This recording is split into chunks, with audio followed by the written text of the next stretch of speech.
ఈనాటి వాక్య ధ్యానము కొరకుగాను అపోస్తులుడైన యోహాను వ్రాసిన 3వ పత్రిక 2వ వచనాన్ని చదివి ధ్యానం చేసుకుందాం. ప్రియుడా, నీ ఆత్మ వర్ధిల్లుచున్న ప్రకారము నీవు అన్ని విషయములను వర్ధిల్లుచు సౌఖ్యముగా ఉండవలనని ప్రార్థించుచున్నాను. దేవునికి మహిమ కలుగునుగాక. హల్లెలూయా. ప్రభు ఈ వాక్యంలో నుంచి మనతో మాట్లాడునుగాక. ప్రజలారా, దేవుని బిడ్డలారా, నా వైపు చూస్తూ దేవుని మాటలు వినమని నేను ప్రభు పేరట కోరుతున్నాను. వర్ధిల్లాలనే కదా ఎవరైనా కోరుకుంటారు. చదువుకునే పిల్లలు తమ చదువుల్లో వర్ధిల్లాలనే కోరుకుంటారు. ఉద్యోగమైనా, వ్యాపారమైనా, కుటుంబమైనా అన్ని విధాల వర్ధిల్లాలనే ఎవరైనా ఆశపడతారు, యథాశక్తి ప్రయత్నపడతారు. చాలా కొద్ది మంది మాత్రమే వర్ధిల్లుతూ ఉంటారు. ఎక్కువ మంది విఫలమైపోయి బాధపడుతుంటారు. ఆ విఫలమైపోయినటువంటి స్థితిలో అదృష్టమని, తలరాత అని, కాస్త భక్తి మెండుగా కలిగిన వారైతే దేవుని చిత్తమని సరిపెట్టుకోవడం జరుగుతుంటది.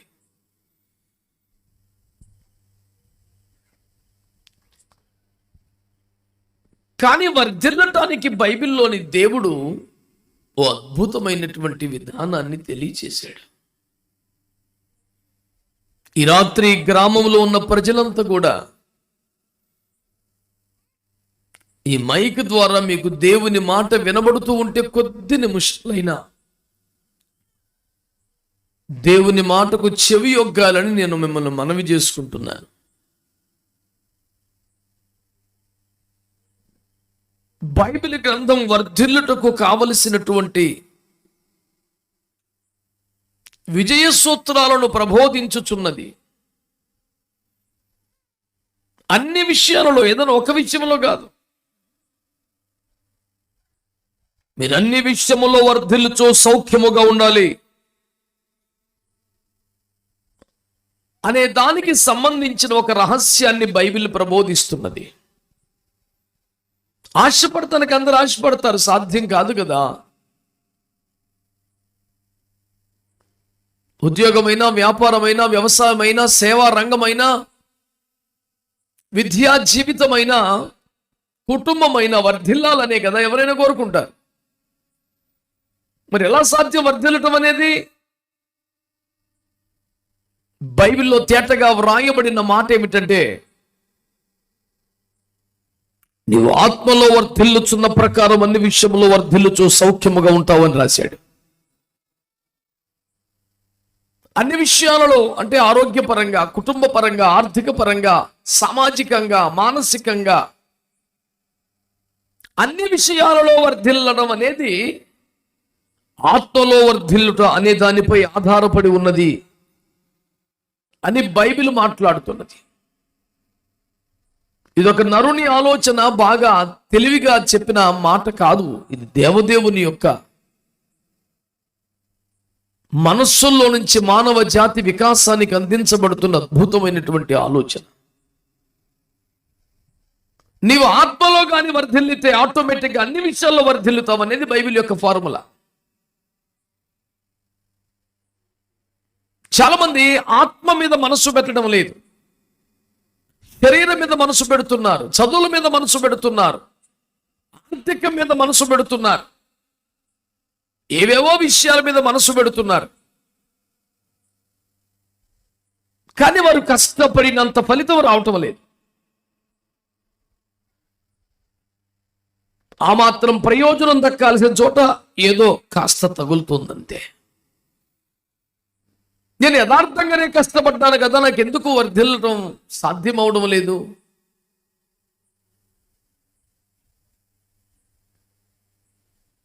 Why am not successful person in this world? ఈ ప్రపంచంలో ఎందుచేత నేను ఒక విజయవంతమైన సఫలీకృత వ్యక్తిగా లేను అనే విచారం ఉండిపోతున్నది. ఒకవేళ వింటున్న మీలో ఎంతగా ప్రయత్నించిన ఆర్థిక అభివృద్ధి నోచుకోవటం లేదా, ఆరోగ్యం మెరుగుపడటం లేదా, అది వృత్తో, వ్యవసాయమో, సామాజికమో, సాంఘికమో, ఆర్థికమో, అభివృద్ధి నమోదు చేయలేకపోతున్నారా?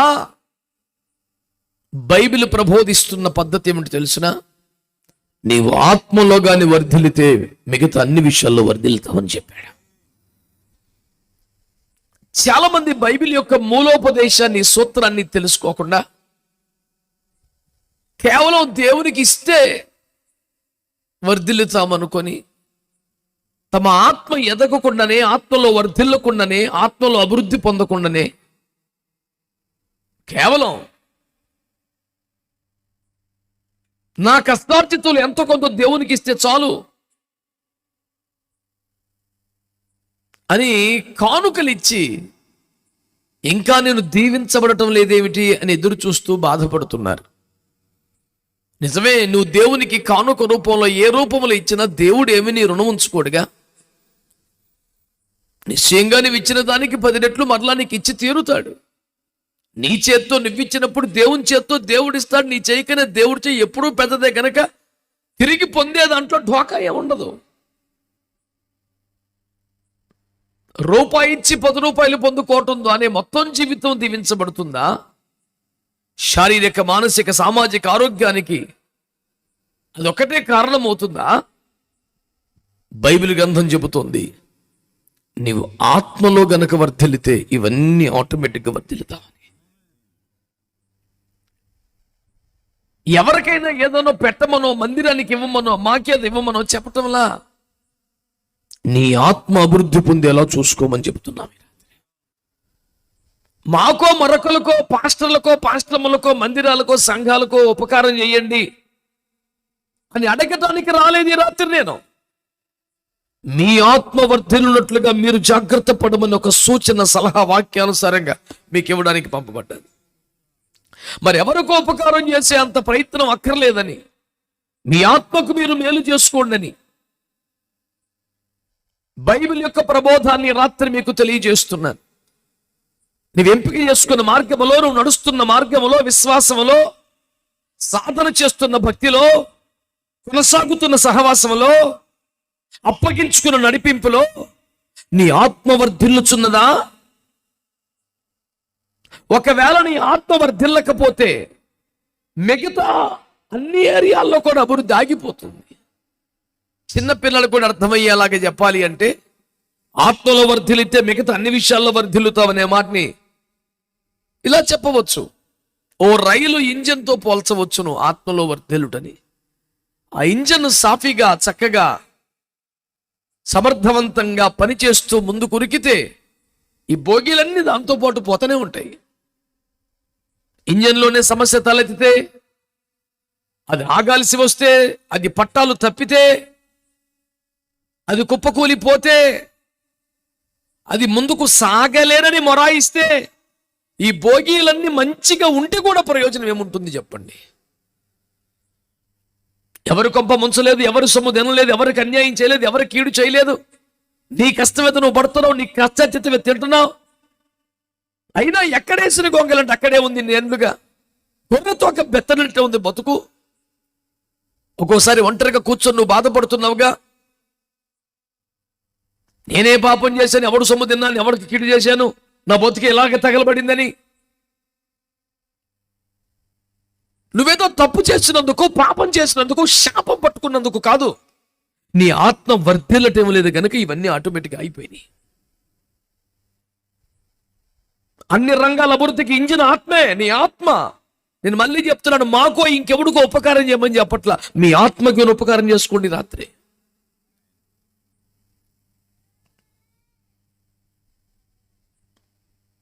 సామెతల గ్రంథంలో దయగలవాడు తనకే మేలు చేసుకును అని రాశాడు. తనకే అనే పదంలో ఉన్న భావం ఏంటంటే తన ఆత్మకు అని. నేనంటాను, ఏదో దెబ్బ తలిగి మూలుగుతున్న కుక్క పిల్ల మీద కూడా జాలి కలుగుద్ది కదా, నీకు దయ కలుగుద్ది కదా. నీ ఆత్మ మీద నీకెందుకు దయ కలగలేదు? నీ ఆత్మ నరకానికి వెళ్ళకూడదు అనే ఆలోచన నీకు ఎందుకు రాలేదు? భయంకరమైన అగ్ని గంధకములతో మండుతున్న గుండములో వేయబడితే నా ఆత్మ రేపొద్దున ఆరని అగ్నిలో తీరని వేదనతో కానరాని చావుతో ఎంత బాధపడాలి బాబోయ్, నా ఆత్మకు ఆ దుర్గతి పట్టనివ్వను అని నీకు ఎందుకు అనిపించలేదు?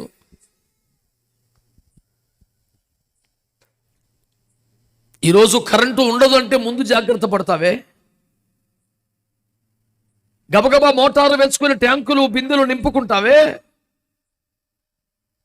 కరువు రాబోతుందంటే ఆహార నిల్వలు పెంచుకుంటావే. మరి ముందున్న భయంకరమైన పాతాళమును నరకమును తప్పించుకోవడానికి నీ ఆత్మ నాశనము లేని నిత్యమైన తేజోవంతమైన మహిమరాజ్యం ప్రవేశం చేయడానికి నువ్వేం చేశావు?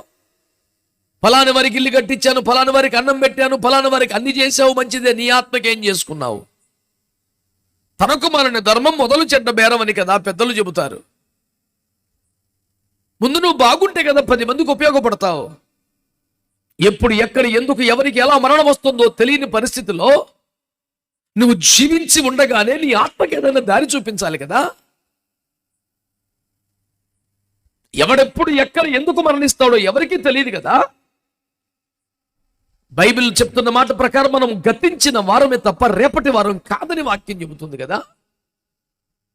నిన్నటి వారమే కానీ రేపటి వారం కాదు. ఈ దశలో ఇప్పుడున్న ఈ క్షణానికి నీ ఆత్మ అసలు బ్రతికుందా? దాని ఆకలి తీరిందా? అది శుభ్రంగా స్నానం చేసిందా? దాని దప్పిక తీర్చావా? దానికి విలువైన పట్టు వస్త్రాలు కట్టావా? ఊరందరూ ఉపకారం చేసి నీ ఆత్మను తగలేసుకుంటే దేవి తెలివి. మాకు సహాయం చేయండి, ఫలానా వారికి ఇవ్వండి అని అడగడానికి రాలా. అన్నబెట్టి చెప్పేది ఒకటే, మీ ఆత్మకు మీరు మేలు చేసుకోండి. ఆత్మకు మేలు చేసుకోవడం అంటే ఏమిటంటారా? 2 ముక్కలో చెబుతాను, వినండి దయతో.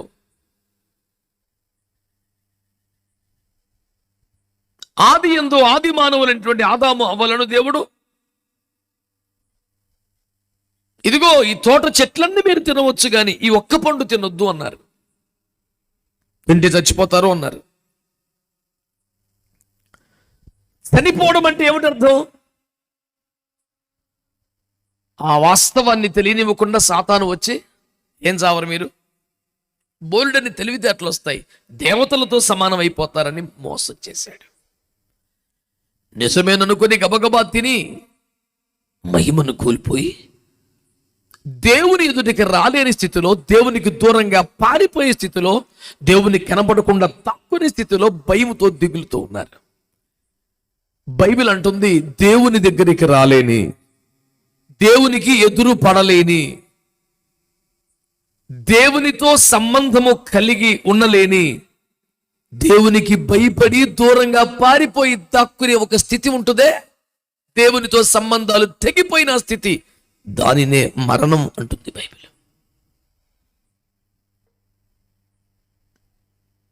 భౌతిక జీవితంలో వచ్చే మరణాన్ని గురించి బైబిల్ పెద్దగా బెంబేలెత్తలేదు. నిద్రకి చావుకి ఏమిటి తేడా? నిద్రించిన వాడు లేస్తాడు, చచ్చిన వాడు లేవడు, అదే కదా దాని అర్థం. ఇప్పుడు చచ్చిన వాళ్ళందరినీ కూడా దేవుడు తప్పకొక దినము తిరిగి లేపుతాడు కనుక దేవుని దృష్టిలో ఆ చావు అసలు చావు కాదు. మరేమిటి చావు? ఒక్కసారి నరకానికి వెళితే మళ్ళీ వచ్చే ఛాన్స్ లేదు కాబట్టి దాన్ని ఒక్కదాన్ని మరణం అంటుంది. దేవునితో సంబంధాలు తెగిపోతే, దేవునికి నీకు సంబంధం లేకుండా పోతే, దేవుని చూడలేక, దేవునితో మాట్లాడలేక, దేవుని వద్దకు రాలేక, దేవుని స్వరం వినలేక, దైవ మానవ సంబంధాలు ఎప్పుడైతే తెగిపోతాయో దాని పేరు మరణం అంటుంది బైబిల్. అంటే నీ ఆత్మ చచ్చిపోవడం అంటే ఏంటి? దేవునితో నీకున్న సంబంధం తెగిపోవడం. శారీరకంగా ఎంత ఆరోగ్యంగా ఉండొచ్చు, మానసికంగా దృఢంగా ఉండొచ్చు, ఆర్థికంగా బీభత్సంగా ఉండొచ్చు, సామాజికంగా పేరు ప్రఖ్యాతులు ఉండొచ్చు.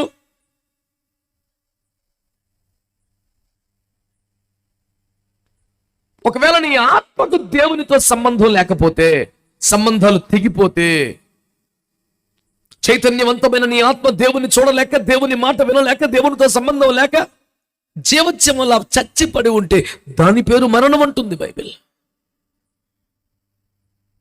మరి ఆత్మకు మేలు చేయాలంటే, ఆత్మకు ఉపకారం చేయాలంటే ఫస్ట్ ముందు దాన్ని బతికించాలిగా.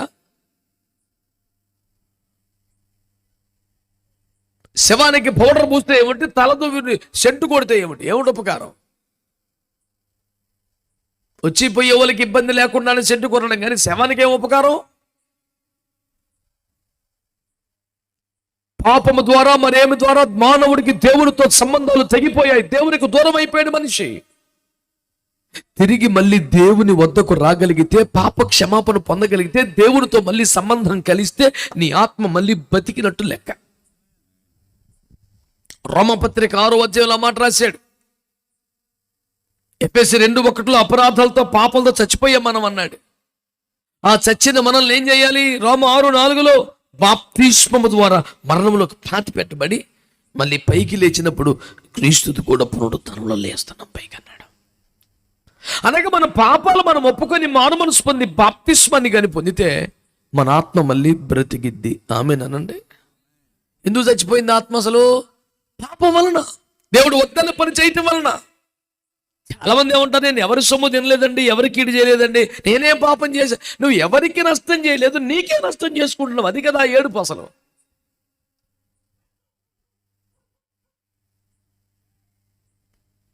అడ్డగోలుగా దారికి ఆరోగ్యాన్ని పాడు చేసుకుని తిండి తిప్పలు లేకుండా తాగుడుతోనే పొద్దుగూకులో ఉంటే నీ సొమ్మేమన్నా తిన్నానా? నీకేంట్రా ఏడుపు అంటే? కన్నోళ్ళకి బాధ కలగదా? ఇంట్లోకి ఏడుపు రాదా? నీ ఆరోగ్యం పాడైపోతుంటే దుఃఖం కాదా? నేను ఎవడు సొమ్ము తింటలా, నా సొమ్ము నేను తిరుగుతా, పాడు చేస్తా, పాపాలు చేస్తానంటే ఇంట్లోకి దుఃఖం అవదా? కన్నోళ్ళకి బాధ ఉండదా?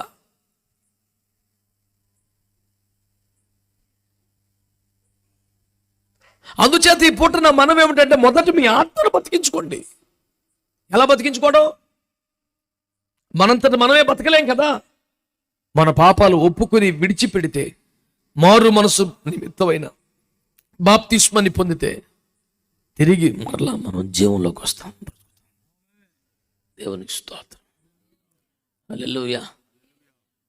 అపోస్తలుల కార్యాలు 22:16 బాప్తిస్మాన్ని పొంది పాపాలు కడిగేసుకో అంటాడు. పాపాలు ఎక్కడ కడుక్కుంటున్నాం మనం? అది మన శరీరాన్ని కాదుగా కడిగేది ఆత్మను కదా కడుక్కోవడం. బాప్తిస్మము ద్వారా మన ఆత్మను బతికించుకుంటున్నాం. బాప్తిస్మం ద్వారా పాపాలని కడుక్కుంటున్నాం. గలతీ పత్రిక 3:27 బాప్తిస్మం ద్వారా క్రీస్తుని ధరించుకుంటున్నాం. రోమపత్రిక 6:4 బాప్తిస్మం ద్వారా ఒక నూతన జీవము కలిగి నడుచుకుంటున్నాం. అపోస్తలులు 2:41 బాప్తిస్మం ద్వారా సంఘమునకు చేర్చబడుతున్నాం. ఒక బాప్తిస్మం ఎన్ని కార్యాలు? 1-2 కాదు. ఈ ఒక్క బాప్తిస్మాన్ని పొందితే ఏమవుతుంది? నీ ఆత్మ మళ్ళీ బతికిద్ది. 2, నీ ఆత్మ మురికంత పాపంత కడగబడుద్ది. దేవునితో కూడా మళ్ళీ నడిచే ఛాన్స్ వస్తుంది. క్రీస్తుని ధరించుకునే కృప దొరుకుద్ది. సంఘం అనే శరీరానికి, తోటకి అంటుకట్టబడే అవకాశం. ఒక్క బాప్తిస్మం ద్వారా ఇన్ని కార్యాలు. నీ ఆత్మ బ్రతుకుద్ది, బట్ట కట్టుద్ది. మళ్ళీ ఈ ఆత్మ 50 ఏళ్ళు బతికిన తర్వాత, బట్ట కట్టిన తర్వాత దాన్ని రోజు పోషించుకోవాలిగా. 2వ కొరింథీ పత్రిక 4:16 మా అంతరంగ పురుషుడు దినదినము నూతన పరచబడుచున్నాడు అన్నాడు. ఈరోజు బాగా స్నానం చేసామని రేపు పక్కడతామా? ఈరోజు బాగా ప్రార్థన చేసామని రేపు సరిపెట్టుకుంటామా? ఒకప్పుడు బాగా భక్తి చేసామని ఇప్పుడు చల్లారిపోతామా? అసలు ఫస్ట్ మేమే కాబట్టి ఇక పర్లేదని వదిలేసుకుంటామా? దినదినము నూతన పరచబడాలి, దినదినము కడగబడాలి, నూతన పరచబడాలి. నిన్ను చైతన్యపరిచేది ఎవరు? నీ ఆత్మను నూతన పరిచేది ఎవరు? పాతగిలిపోతున్న నిర్జీవ క్రియలను తీసివేసేది ఎవరు? ఎప్పటికప్పుడు ప్రాచీన స్వభావాల్ని దునుమానేది ఎవరు? ఒక ప్రచండమైన దేవుని అగ్ని నీ మీదికి దిగి రాకపోతే పాతది ఎలా తొలగిపోద్ది?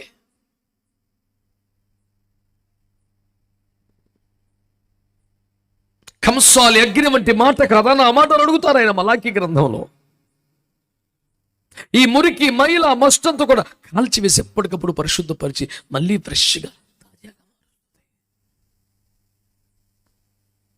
నీ ఆత్మ కడగబడాలి, నీ ఆత్మ వస్త్రములు ధరించాలి, నీ ఆత్మ ఆహారం తినాలి, నీ ఆత్మ దప్పిక తీర్చబడాలి, నీ ఆత్మ నూతనపరచబడాలి.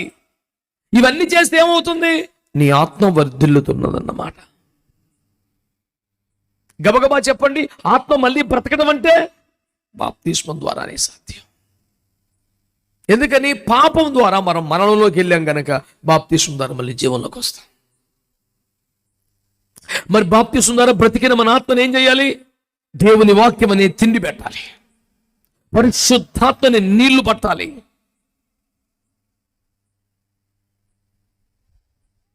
దేవుణ్ణి వస్త్రముగా ధరించుకోవాలి. నీ ఆత్మ వర్ధిల్లుతూ ఉంటే నీకు తెలియకుండానే అన్ని విషయాల్లో వర్ధిల్లుతావు. నీ ఆత్మ వర్ధిల్లితే నీకు తెలియకుండానే నీ కుటుంబ జీవితం, నీ ఆర్థిక జీవితం, నీ వృత్తి జీవితం అన్ని ఒక్కొక్కటి ఆశ్చర్యకరంగా వృద్ధవుతుంటాయి. నువ్వు దాని మీద ప్రత్యేకంగా మనసు పెట్టినప్పుడు కంటే నీ ఆత్మ మీద మనసు పెట్టినప్పుడే ఆటోమేటిక్ ఎన్ని వర్ధిల్లిపోతుంటాయి. బైబిల్ గ్రంథంలో ఉన్నటువంటి విజయ సూత్రాన్ని చాలా మంది ఎరుగక, మేము ప్రభువుని నమ్ముకున్నాం కదండి, మేము కొద్ది గొప్ప కానుకలు ఇస్తాం కదండి, మేము దేవుణ్ణి ఎరిగిన వాళ్ళమే కదండి, మా బతుకులు ఎందుకు బాగుపడటం లేదు, ఎందుకు ఇంకా ఎలాగే ఉన్నాం? నువ్వు ఇంకా రక్షణ పొందావో లేదా? బాప్తిస్మాన్ని పొందిన వ్యక్తివైతే, పాపాలు కడుక్కున్న వ్యక్తివైతే నీ ఆత్మకు తిని పెడుతున్నావా? మంచి ఆహారం దొరుకుతుందా? బలమైన వాక్య పరిచరణ సంఘానికి వెళుతున్నావా? పరిశుద్ధాత్మ జలమును త్రాగుతున్నావా? క్రీస్తుని వస్త్రముగా ధరించుకునే అనుభవంలోకి వచ్చావా? ఆత్మలో నీ ఎదుగుదల ఈ రకంగా ఉంటే ఆటోమేటిక్గా అన్ని విషయాల్లో వర్తిల్లుతావు. దేవునికి దేవునిలో ఎదిగాడా లేదా మీరు చెప్పండి. బైబిల్లో ఉన్న యోసేపు, కొంచెం గట్టిగా చెప్పండి, ఏం కాదు, మంచోడే కదా ఆయన. చెడ్డ మాటలు మాట్లాడే వాళ్ళే భయం లేకుండా మాట్లాడతారు, దేవుని మాటలు చెప్పడానికి మీకు ఎందుకండి? చక్కగా చెప్పండి. యోసేపు బాల్యం నుండి దేవుళ్ళు ఎదిగాడా లేదా? అతన్ని కర్రబట్టుకొని వాక్యాలు అప్పచెప్పని అన్నవాళ్ళు ఎవరు లేరుగా? ప్రార్థన చేయి అన్నవాళ్ళు ఎవరు లేరుగా? తన మట్టుకు తానే భక్తి కలిగిన వాడుకున్నా. నిన్ను శ్రమలు వచ్చిన, సొంత వారే కొట్టిన, అన్నదమ్ములే తృణీకరించినట్టుగా చేసిన, గోతిలో తోసేసిన, పశువులకు అమ్మేసిన అతనేమి ప్రతీకార చర్యలకు పాల్పడ్డవాడు కాదు. దేవుడిచ్చిన దర్శనం నెరవేరకపోతే నిరాశపడ్డవాడు కాదు. దేవుని ముందు విశ్వాసం పెట్టుకున్నాడు. ఎంత ప్రలోభ పెట్టినా, ఎంత బతి వల్ల తను పాపం చేయడానికి ఇష్టపడలా. పాపానికి దూరంగా పారిపోయాడు. అంటే తన కుటుంబానికి దూరం అయ్యాడు, తన స్వేచ్ఛ స్వతంత్రాలు కోల్పోయాడు, లేనిపోయిన నిందల అవమానాలు పడ్డాడు, గోత్రోత్తరయ్యబడ్డాడు, అంగడి సరుకులా పశువులు అమ్మివేయబడ్డాడు. ఇన్ని వచ్చినా సరే పరిశుద్ధతను, భక్తిని మాత్రం కోల్పోలేదుగా. అంటే ఏమవుతున్నాడు? ఆర్థికంగా దెబ్బతింటున్నాడు, సామాజికంగా దెబ్బతింటున్నాడు, కానీ ఆత్మీయంగా దెబ్బతింటలా. అలా కాపాడుకుంటున్నాడు. అందుకని రోజుకు 16 గంటలు చదివి పరీక్షలు రాసి, అన్ని కాంపిటేటివ్ ఎగ్జామ్స్ రాసి, ఎన్ని తిప్పలు పడ్డా బతుకులు ఎక్కడ ఉన్నాయో కానీ అయ్యేవి లేకుండానే ఐగుప్తు దేశానికి ప్రధానమంత్రి అయిపోయాడు. మీకు మాట చెప్పేదా? యోసేపు అనే ఒక యవనస్తుడు ఐగుప్తు దేశానికి ప్రధానమంత్రి అయ్యే నాటికి తన వయసు 30 సంవత్సరాలు. 30 సంవత్సరాలకు ఒక దేశ ప్రధాని అయ్యాడంటే అంతకన్నా సక్సెస్ఫుల్ లైఫ్ ఇంకేముండదు చెప్పండి. ఈనాడు మనందరికీ గర్వకారణం, ఉత్తరాంధ్ర ప్రాంతం నుంచి ఎంపీగా గెలిచిన కింజారపు రామ్మోహన్ నాయుడు గారు కేంద్ర మంత్రివర్గంలో పౌర విమానయాన శాఖ మంత్రిగా పదవీ బాధ్యతలు చేపట్టారు. ఎంత గర్వకారణం ఏంటో తెలుసా? అతని వయసు కేవలం 36 సంవత్సరాలు. 36 సంవత్సరాల వయసుకే కేంద్ర మంత్రి, క్యాబినెట్ స్థాయి అంటే మామూలు విషయమా? ఆంధ్రావని పులకించిపోతుంది, మా ఉత్తరాంధ్ర ప్రాంతం సంబరాలు చేసుకుంటుంది. నిజంగా సగర్వంగా నేను కూడా సంతోషపడుతూ సహర్షాన్ని వ్యక్తపరుస్తున్నాను. మరి 30 ఏండ్లకే ప్రధానమంత్రి అయిపోయిన యోసేపు ఇంకెంత ఘనత సాధించినట్లు. సరైన ఉపాధి లేక కాళ్ళకు చెప్పులు అరిగిపోయేలా తిరుగుతున్నారే. 40 ఏండ్లు వచ్చే వరకు కూడా ఓ ఇల్లు లేదు, ఒక వాకిల్ లేదు, బ్రతుకంతా దుర్భరంగా బతుకుతున్న వాళ్ళు ఉన్నారే. ఇంటిల్లాదులు కష్టపడితే 4,000 లోపలికి వెళ్తాం, కష్టమైపోయిన జీవితాలే. మరి 30 ఏండ్లకే ప్రధానమంత్రి అవటం అంటే అంతకన్నా సక్సెస్ఫుల్ లైఫ్ ఏంటి ఒకరికి? ఇంచుమించు సుమారు ఆ వయసు కంటే లోపే దావీదు దేశానికి మహారాజుగా మారడం అంటే ఎంత సక్సెస్ఫుల్. యోసేపు కానీ దావీదు కానీ ఏ పరీక్షలు రాస్తే అక్కడికి వచ్చారు, ఏ కోర్సులో చేరితే అక్కడికి వచ్చారు, ఏ వ్యాపారాలు చేస్తే అక్కడికి వచ్చారు, ఏ వృత్తి వల్ల ఆ రేంజ్కి వచ్చారు. వీళ్ళెరువురు కూడా డబ్బుల్లో ఆర్థిక వృద్ధి అవ్వాలని, రాజకీయ వృద్ధి అవ్వాలని ఎప్పుడు ప్రయత్నం చేయాలి. వీళ్ళు ఆత్మలో వర్ధిల్లటానికి మాత్రమే ప్రయత్నం చేశారు. ఒక ఆత్మ మీద దృష్టి పెట్టారు, మనసు పెట్టారు. వారు ప్రయత్నించకుండా అన్ని రంగాల్లో అభివృద్ధి వచ్చేసింది. ఇప్పుడు యోసేపు ఆర్థికంగా వృద్ధి పొందినట్టు కాదా? సామాజికంగా పైకి వచ్చినట్టు కాదా? అందుకే నేను దేవుని వాక్యం చెప్తున్నా, ఒక ఆత్మలో వర్ధిల్లు, ఆటోమేటిక్ అన్ని విషయాలు వర్ధిల్తాం.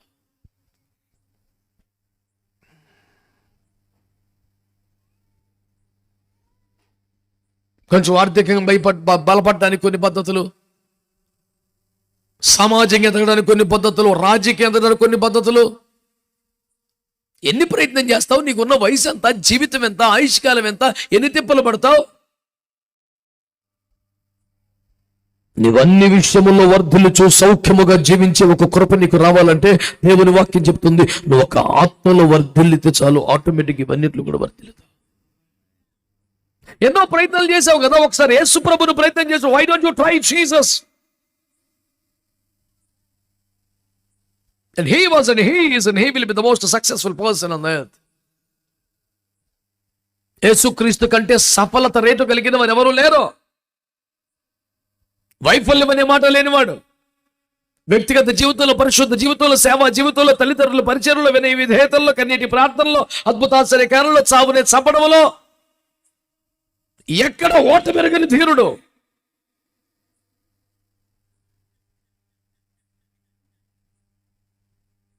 ముప్పై ఏళ్ల పాటు ఒక మాట మాట్లాడుకున్న మౌనముగా తన జీవితాన్ని ప్రపంచానికి ఆదర్శంగా చూపించిన కాలంలో ఆయన అనుదిన సాధన ఆత్మ వర్ధిల్లటం, కాపాడుకోవటం మాత్రమే. అందుచేత ప్రభునందు మిక్కిలి ప్రియమైన దేవుని బిడ్డలారా, దేవుని సేవకునిగా దేవుని వాక్యం ద్వారా మీతో పంచుకుంటున్న విషయం ఏమిటంటే,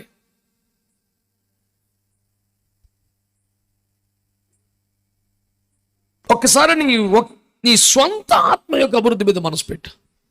పాపంతో చచ్చిపోయిన ఆత్మను బాప్తిస్మం ద్వారా బతికించు. దానికి వాక్యమని అన్నం పెట్టు.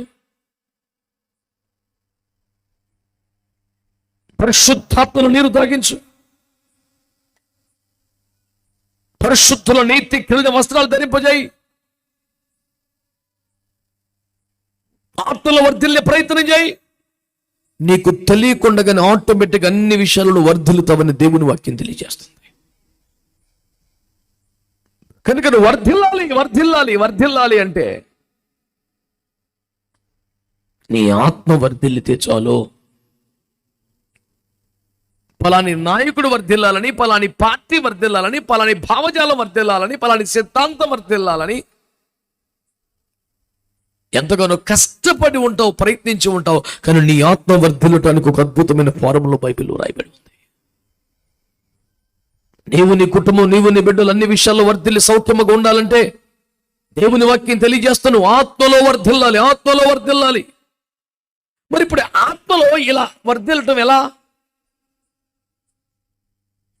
ఆత్మ చచ్చిన ఆత్మ మళ్ళీ బతకడం, ఆత్మ దాహం తీరడం, ఆత్మ ఆకలి తీరడం, ఆత్మ వస్త్రము ధరించడం, ఆత్మ నూతన పరచబట్టడం, ఆత్మ చైతన్యవంతం అవటం, ఆత్మ దేవుని స్వరం వినగలటం, ఆత్మ దేవుని చూడగలగటం, ఆత్మ చేత నడిపించబట్టం. ఇంత సర్వతోముఖాభివృద్ధి ఆత్మకి ఎలా సాధ్యం? ఎంత తెలివైన పిల్లలు అయినా స్కూల్కి వెళ్తేనేనండి. లేకపోతే కరోనా పాస్ లేక ఉంటుంది, మొత్తం అందరూ పాస్ అయిపోయి ఎవడు కూర్చోగలరు. పిల్లల విద్యా సంవత్సరం వ్యర్థం కాకూడదని ప్రభుత్వం వారు దయదలిచి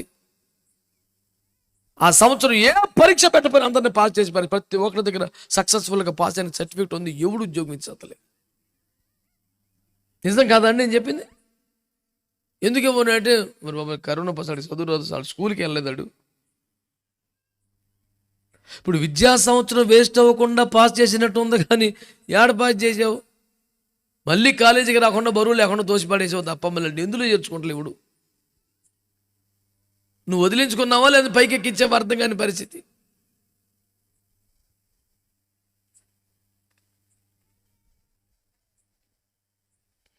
ఒక్క సంవత్సరం కాలేజీకి వెళ్ళకపోయిందో బతుకు ప్రశ్నార్థకం అయిపోతే యేసు రక్తం ఏం చేయం? దేవుని సన్నిధికి రాకుండా, ఆత్మీయ పాఠశాలకు రాకుండా, దైవ సన్నిధికి రాకుండా వర్ధిల్లటం ఎట్టా? నేను చర్చికి రాననేగా, నాది కూడా ప్రార్థనే. కరోనా పాసు సర్టిఫికేట్ ఉండుద్ది అంతే, బ్యాప్టిజం ఫోటో, చర్చికి సందా ఇచ్చిన రసీదు, ఉద్యోగం రాదు. ఆత్మలో వర్ధిల్లాలండి మనం. ఒక ఆత్మలో వర్ధిల్లటానికి బైబిల్లో కొన్ని ఫార్ములాస్ ఉన్నాయి. ఎట్లయితే వర్ధిల్తావు, ఏం చేస్తే వర్ధిల్లుతావు? దేవునికి స్తోత్రం కలుగునగా. ఒకసారి చూస్తారా బైబిల్ గ్రంథంలో 2-3 మాటలు చెప్పి ముగిస్తాను నేను. 92వ కీర్తన 13వ వాక్యం చదువుతారా? 92వ కీర్తన 13. యెహోవా మందిరములో నాటబడిన వారై వారు మన దేవుని ఆవరణములో వర్ధిల్లుదురు. ఎక్కడ వర్ధిల్తారంట? దేవుని మందిర ఆవరణములో నాటబడిన వారంతా వర్ధిల్లుతారు. ఆమెన్ అనండి మంచిగా, ఆమెన్. మన సందేశాన్ని జాగ్రత్తగా వినండి బిడ్డలారా. నీవు ఆత్మలో వర్ధిల్లితేనే అన్ని విషయాల్లో వర్ధిల్లుతావు అనేది సారాంశం. ఆత్మలో వర్ధిల్లటం అంటే ఏమిటి? నీ ఆత్మ మళ్ళీ బ్రతకాలి, నీ ఆత్మ ఆకలి తీరాలి, ఆత్మ చేత నడిపించబడాలి. మరి ఇంతటి అభివృద్ధి నీ ఆత్మకు ఎలా సాధ్యం? మార్కెట్లో దొరుకుద్ది అభివృద్ధి కొనుక్కుందామంటే ఎలా సాధ్యం? ఇది బైబిల్ చెబుతుంది. దేవుని మందిర ఆవరణములో నాటబడితే నీ ఆత్మ వర్ధిల్లింది. స్తోత్రం చెప్పండి. హల్లెలూయా. మందిరములో నాటబడాలటండి. చాలా మందికి కష్టం వస్తే మందిరానికి వస్తారు. చాలా మందికి ఏమో రివర్స్, వాడికి సంతోషంగా ఉంటే ఏదన్నా మంచి కలిసి వస్తాడు, పరిగెత్తుకొని వస్తాడు. వీడు ఎగ్దమ్ యాంటీ క్యాండిడేట్, రివర్స్. ఎక్కువ శాతం మంది ఏమో బాధలు కష్టాలు వస్తేగా ఇజ్రోమని ఏడ్చుకుంటూ గుళ్ళో పడి ఏడుతుంటారు మూలబడి. ఆ బాధలు కాస్త తగ్గిపోతే మళ్ళీ తుపాకీ గుండుకు దొరకడాడు. నువ్వు పట్టుకోలేవు. నీకు ఇలా ఖాళీగా ఉన్నావు, పొద్దుగా ఆకలి పాత్రం కొంచెం కూర్చోటాక మాకు బోల్డ్ పనులు ఉన్నాయి అంటాడు. ఆ పనులు చేస్తే ఓపిక లేకపోతే మాత్రం నేను ఎక్కడికి వెళ్తాను, నిన్ను విడిచిపెట్టి ప్రభా అని గుళ్ళోనే పడి ఉంటాడు. కానీ వాక్యం ఏమంటుందంటే మందిరములో నాటబడిపోవాలంట. ఊహలిద్దరు కూడా ఆమె అనలేదుగా. హల్లెలూయా. ఏంటంట? మందిరంలో నాటబడాలి అంటే ఇక కదల్చబడకూడదండి, స్థిరమైపోవాలి. దావీదు గారిని దోయగు అనేవాడు బాగా దెబ్బ కొట్టాడు. ఏ దేశాన్ని కాపాడడానికి ప్రయాసపడ్డాడో, ఏ రాజుగారి పరువు కాపాడాడో, ఏ రాజుగారి సింహాసనం నిలబడటానికి కారకుడయ్యాడో, ప్రాణాలకు తెగించి యుద్ధం చేసి దేశమును రాజుగారిని కాపాడాడో, ఆ రాజుగారే చావగొడతాకి తరుముతుంటే దేశం వదిలి, ఇల్లు వదిలి, కుటుంబం వదిలి, అన్ని వదిలి అడవుల్లో తిరిగి పారిపోతున్నాడండి. బ్రతుకుదామన్న గ్యారెంటీ లేదు, తినడానికి తిండి లేదు, సర్వమును కోల్పోయాడు. ఇంటి ముఖం చూసి ఎంతకాలం అయిందో భయంగా తప్పించుకొని తరవబడుతుంటే పారిపోతున్నాడు. ఎవడైతే నీ పంచన ఉంటా, నీ బ్యాచ్ మేట్నే, నీ తోడుగా ఉంటా, నీ గుంపులో ఉంటాను, నీ శిష్యుడిగా ఉంటా, నీ బంటుని ఉంటా, నన్ను చేర్చుకోమని బతివాలి తీరా చేర్చుకున్నాకాడు సౌలు మనిషి అన్నమాట. ఎక్కడెక్కడ దాక్కున్నాడో అని చెప్తున్నాడు అడిగిపోయి. దావీదుకే కాదు మనకి తగలబడతారు అట్టంటూ. భూమి ఈ స్థితిని ఎవడు తప్పించుకోలేడు.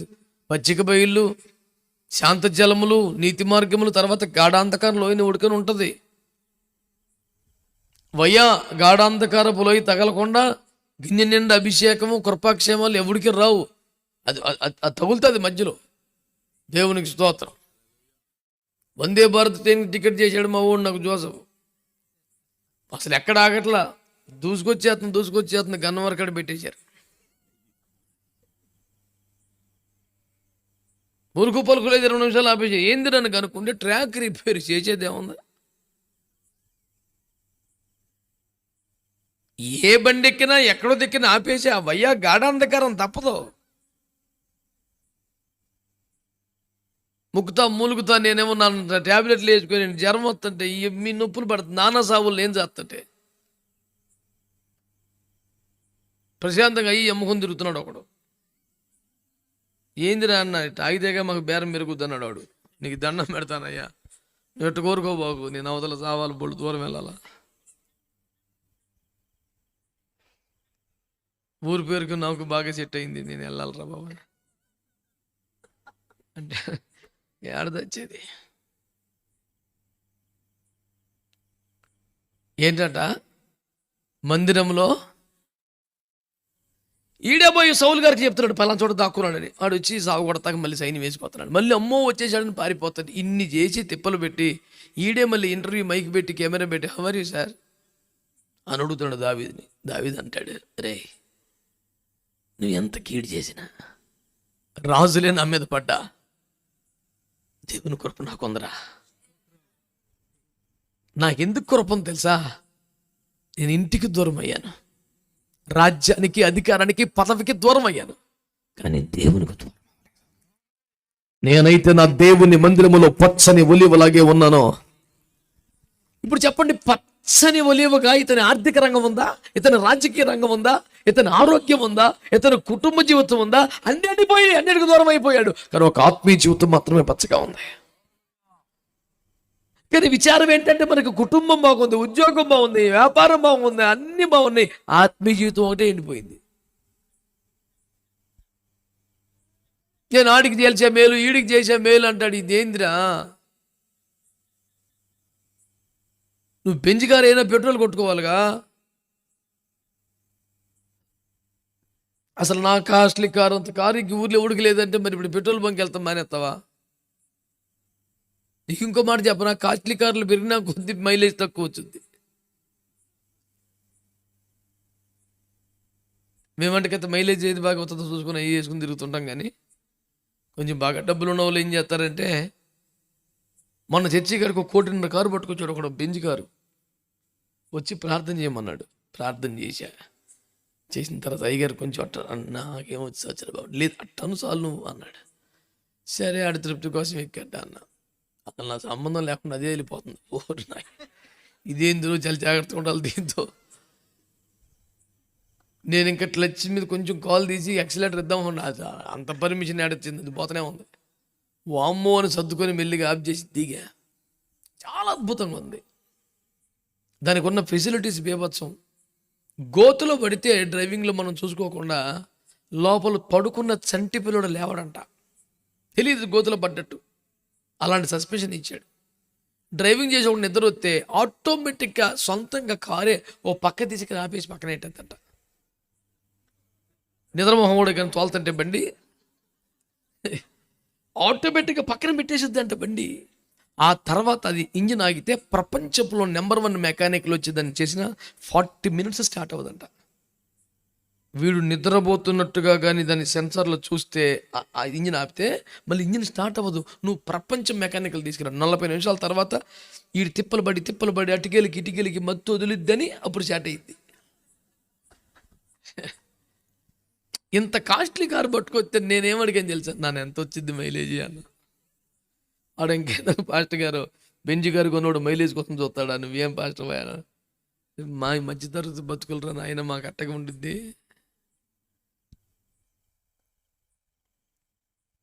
వీడు మంచి మనోడు ఫ్యాన్ కొని ఇచ్చాడు, ఏమన్నా ఇది కరెంట్ బిల్ ఎక్కువ వద్దు నాకు వద్దన్నా. అబ్బా మీరన్నీ అలాగంటారంటే మరి నెలాఖరికి ఇవ్వడు రా సచ్చేది. నువ్వు వచ్చి hi brother praise lord bro అంటావు. ఇక్కడ బ్రో అంటే ఏంది, వీడు బిల్లు చచ్చిపోతున్నాం కట్టుకోలేక.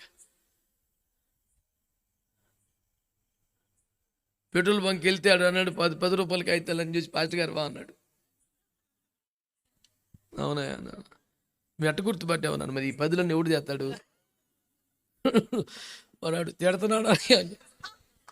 నేను పదే వేసుకోనా ప్రతి కోటం అదేగా. ఇందాక చొక్కా మార్చుకుంటే 10 రూపాయలకి ఎంత పడి మా అబ్రాం పాస్ గారు చూసి నవ్వుతున్నాడు. మరి ఏం చేయమంటావు, పాస్టర్ దగ్గర 10కి ఉంటుంది. భక్తులు కొబ్బరికాయ అట్టుకాయ మరి నేనేం చేయను, నాకు ఆనపకాయ కావాలంటే ఏడొస్తుంది. నేను చెప్పే సువార్త ఏంటంటే ఒక ఆత్మ వర్తిల్లితే ఆటోమేటిక్గా ఎన్ని సెట్ అయిపోతాయి. దావీదుని అడుగుతున్నాడు, ఎలా ఉన్నావు సార్, ఏంటి సార్ అంటే, ఈడి లీకులు ఇచ్చేది ఈడేగా, ఇప్పటికప్పుడు సమాచారం కొంపల ముంచేప్పుడు ఈడేగా, ఈడే కొరియరు, ఈడే దుర్మార్గుడు, ఈడే కోవర్టు, అన్ని ఈడే చేసి మళ్ళీ హవరీ సార్. దావీదు అంటాడు, రే నువ్వు ఎంత కీడు చేసావు, రాజు నన్ను చంపడానికి సర్వ సైన్యం నా మీద నిఘా పెట్టారు, నేను ఇంటికి దూరమైన రాజ్యానికి దూరమైన కానీ దేవుని సన్నిధిలో పచ్చని ఒలీవలాగా నిలబడిపోయాను. ఒక్క మందిరములో ఆత్మీయ జీవితంలో భక్తిలో నాటబడిన కారణంగా కోల్పోయిన రాజ్యం మళ్ళీ వచ్చింది, సింహాసనం మళ్ళీ వచ్చింది. యోధా రాజుగా ఉండవలసిన ఇజ్రాయెల్ రాజు అయ్యాడు. ఒక 30% పరిపాలించేవాడు 100% పరిపాలిస్తున్నాడు. 40 సంవత్సరాల పాటు ఆ ప్రపంచంలో దేవుని బిడ్డలారా ఇజ్రాయెల్ రాజ్యాన్ని తిరుగులేని ఏకఛత్రాధిపత్యంగా పరిపాలించాడు. 40 ఏండ్ల కాలంలో చుట్టుపక్కల శత్రు అన్నది లేకుండా యుద్ధాలు చేస్తూనే వచ్చాడు. ఓటమి ఎరుగుని వాడిగా నిలబడిపోయాడు. ఈ రోజు కూడా ప్రపంచంలో తన పేరుకు తిరుగులేదు. సాక్షాత్తు ప్రభువు యేసు క్రీస్తు లోకానికి వచ్చినప్పుడు నేను దావీదు కుమారుని సాక్ష్యం ఇచ్చాడు. ప్రపంచమంతా దావీదు కుమారుని కేకలు వేసి ప్రార్థన చేశారు. ఇంత ఘనత దావీదు నీకు ఎందుకు వచ్చింది? నీకు ఆటుపోట్లు రాలేదా? నీ కొడుకు తిరుగుబాటు చేయలేదా? నీ రాజే కొంప ముంచలేదా? నీ ఇంట్లో ఇబ్బందులు రాలేదా? అన్నీ వచ్చాయి, కానీ what is the secret of your success అని అడిగితే నేను దేవుని మందిరములో నాటబడిన కారణంగా ఇలాగ వర్ధిల్లాలని సాక్ష్యం చెప్పాడు. పరిస్థితులు ప్రభావం మారుతూ ఉంటాయి. ఒకసారి వ్యవసాయం కలిసి వస్తే కలిసి రాదు, వ్యాపారం కలిసి వస్తే కలిసి రాదు, ఆరోగ్యం ఉంటుంది ఉండకపోతే. కానీ నువ్వు మరలా క్షేమస్థితిలోకి వచ్చి వర్ధిల్లాలంటే దేవుని మందిరములో నాటబడిన వాడివై ఉండాలి. వచ్చిపోయి రకం ఎదటండి. ఇటుపక్కన చెట్లు ఉన్న స్టేజీ పెట్టారు, బాగానే ఉంది, కానీ ఇవన్నీ లేకపోతే కుండీలు పట్టుకొచ్చి పెడుతున్నారు మాకు స్టేజీల మీద. ఎలాంటి చూడలేదు మీరు? అదేంటండి, మీటింగ్లో స్టేజీలు పెడతారు కదండి, మొక్కలు కూటమంగా తీసుకెళ్ళిపోతాడు వాడు. ఎందుకంటే కుండి కొందా ఆ టెంట్లో స్టేజీలు వేసినోడే అవి కూడా సప్లై చేస్తున్నాడు. ఇప్పుడు నీ కెపాసిటీని బట్టి అలా కొంచెం బాగుండాలంటే 200 అవుద్ది అంటాడు, తెచ్చి పెట్టి పర్లేదు. ఇప్పుడు కూటమి అయిపోయాక కుండీలు ఉంటాయా? మనం అంతేగా. ఏదైనా ఎట్టంటే అడవుడు ఉంటేనే కాసేపు హల్లెలూయా ప్రైజ్లో దేవుని నాకు కూడా పాట, చిన్నప్పుడు పాట వచ్చి నడిపించినాను నాకు. ఎంత ఈ కుండీ కూటమి అయిపోతే స్టేజ్ తీసేస్తే కుండీ తీసేస్తారు, మళ్ళీ కనపడడం. ఏ కుండీలో ఉండిపోయావు నాన్న, సెట్ అవ్వదు. నీకు చెప్తున్నాను కదా, నువ్వు దేవుని సంఘములో, సత్తువు గల సంఘములో, కంచెగల తోటలో, ఒక సంరక్షణ కలిగినటువంటి మందిరములో నువ్వు నాటబడితే నీ వర్ధిల్లుట, నీ అభివృద్ధిని ఎవడాపుతాడండి? దేవునికి స్తోత్రం కలుగునుగాక. హల్లెలూయా. ఎక్కడో ఐగుప్తులోంచి ద్రాక్షవల్లిని పెరికి తీసుకొచ్చి దానికోసం పిచ్చి మొక్కలను పీకి స్థలం బాగు చేసి మరి నాటాడంట.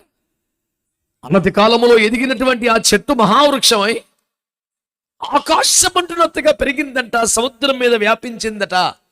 ఆకాశ పక్షులకు చెట్టు మీద, మృగములకు పశువులకు చెట్టు కింద నీడనిస్తోందంట.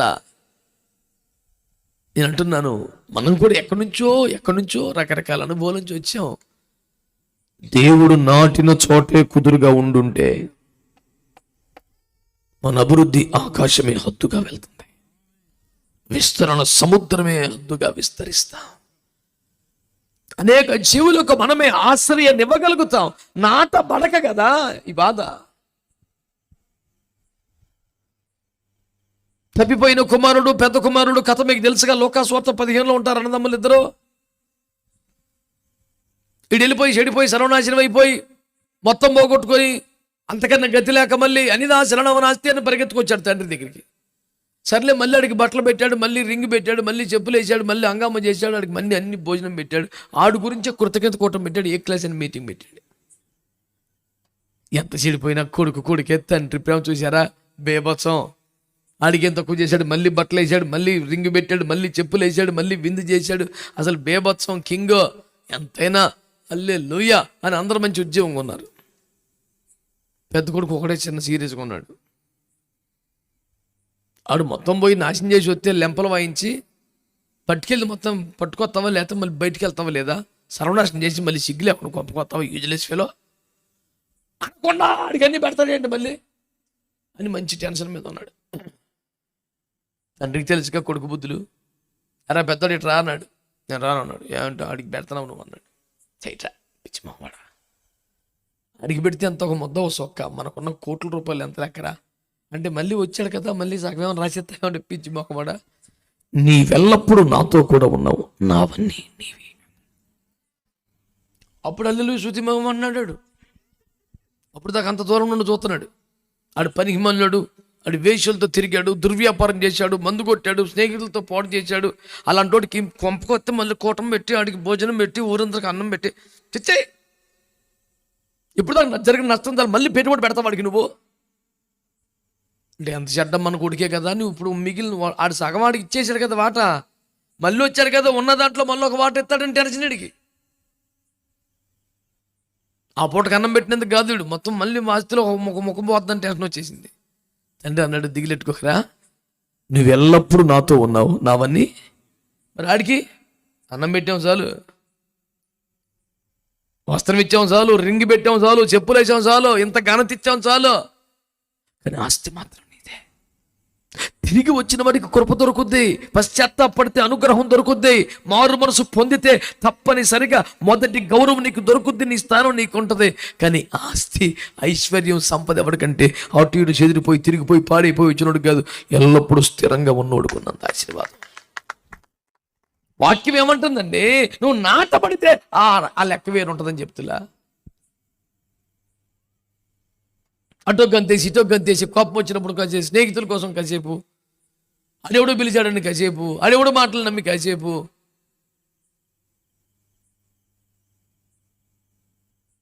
చిన్నప్పుడు మా అమ్మగారు పల్లెటూరు కదండి, ఒక 20 గుడ్లు తీసుకొచ్చి మా కోడి పెట్టని పొదగేసింది. మా అన్నదమ్ములు ఇద్దరం కోడి ఎట్ట బయటికి వెళ్తాం పాపం అన్ని ఊపి చూసేవాళ్ళం. మా ఇద్దరు ఉద్యోగం అదే, అది ఎగిరి బయటికి వెళ్తే గుడ్డు పట్టుకో ఇంకా కదులుతుందని పిల్ల అవ్వలేదు. 21 రోజుల తర్వాత మా మమ్మీ వచ్చి చూస్తే ఏంట్రా ఎప్పుడెట్ట జరగలేదు అని మా మమ్మీకి డౌట్ వచ్చి ఒక గుడ్డుని పట్టుకెళ్ళి పగలగడ చూస్తే పాడైపోయింది. అది ఇట్లా జరగకూడదే, ఈ పాటికి కోడిపిల్ల తయారవ్వాలి కదా, ఎన్నడూ ఇట్లా జరగలేదే, నేను కరెక్ట్గానే పొదిగేశాను, ప్రార్థన చేసి మరి చేశాను, ఏం జరిగింది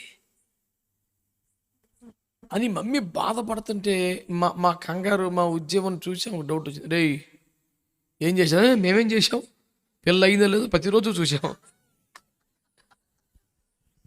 మామూలు గొట్ల మమ్మల్ని ఇద్దరిని. మేమేం చేసాం మమ్మీ అంటే, మీరు ఇంకేం చెయ్యాలరా, పిల్ల అవ్వకుండా చేశారు మీరే, పొద్దు ఊపి చూస్తే ఆడయింది. అది రోజు ఎగిరి బయటికి వెళ్తాం, మేము ఇద్దరు రావటం, ఇదే ఉద్యోగం మాది. దాన్ని ఏడమనిచ్చావు నువ్వు. నేను చెప్పేది అదే, కష్టపడి కన్నీరు గార్చి ఉపవాసాలుండి వాక్యం తీసుకొచ్చి దేవుని చిత్తం, దేవుని స్వరం, దేవుని నడిపింపు ఇన్ని సావులు తెచ్చి సేవకులు చేస్తే అటు బాగానే ఆడు వచ్చి మేము లూపి పాడేసి మళ్ళీ తల్లి వచ్చేప్పటికి గుడ్లు కాడ అక్కడికే ఉంటుంది ఇది. కానీ పిల్ల అవతల నేను చెప్పింది అబద్ధం అంటారా? జాగ్రత్తగా మీరు మెయింటైన్ చేయక్కర్లేదు, యథార్థంగా చెప్పండి. బాగా మెయింటెనెన్స్ దేవుని స్తోత్రం. మళ్ళీ ఇన్ని సంవత్సరాల కింద యేసుప్రభుని తెలుసుకుని ఇంతకాలం అయింది కదా, బాప్తిసం ఇంతకాలం అయింది కదా, నువ్వు మరొకరిని ఆత్మీయంగా నడిపించితే ఎందుకు రాలా? గుడ్డు పైకి చూస్తే బాగుంది, లోపల చెడిపోయింది, పిల్ల అవుతలేదు, కదిలిపోయింది, లేదు నిలకలేదు. యెహోవా యందు భయభక్తులు కలిగిన వారు కదలక, రెండు మనసుల మధ్య కొట్టుకుపోయేది ఆడు కదా, ఎప్పటికప్పుడే బలహీన పడిపోవటం వాడు కదా. భక్తిలో, విశ్వాసంలో, సమర్పణలో, పరిచయలో, ఉపదేశంలో, సంఘములో, సహవాసములో, దైవజనులతో నువ్వు నిలబడిపోతే అభివృద్ధి మామూలుగా ఉంటుందా? అపోస్తల కార్యాలు 3వ అధ్యాయంలో పేతురు యోహానులో కుంటోడికి కాలు తెప్పించి ప్రార్థన చేసిన విషయం మీకు తెలుసు కదా.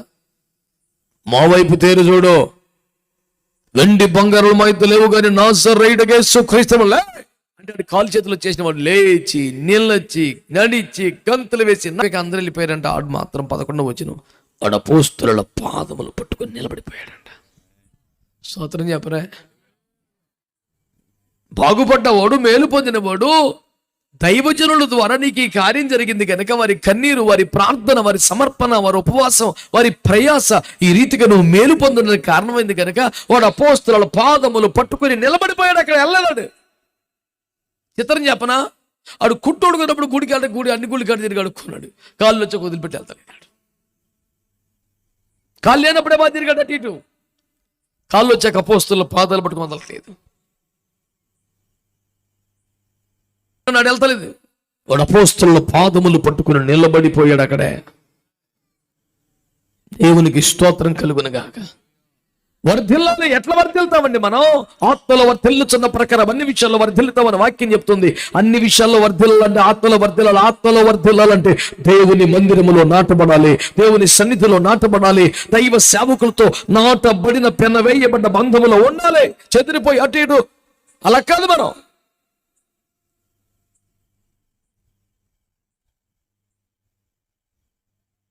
ఎక్కడ వేసిన మొక్కను తీసి మళ్ళీ అక్కడ వేసావు, మళ్ళీ తీసుకొచ్చి మళ్ళీ ఎక్కడ వేసావు, మళ్ళీ తీసుకొచ్చి అక్కడ వేసావు.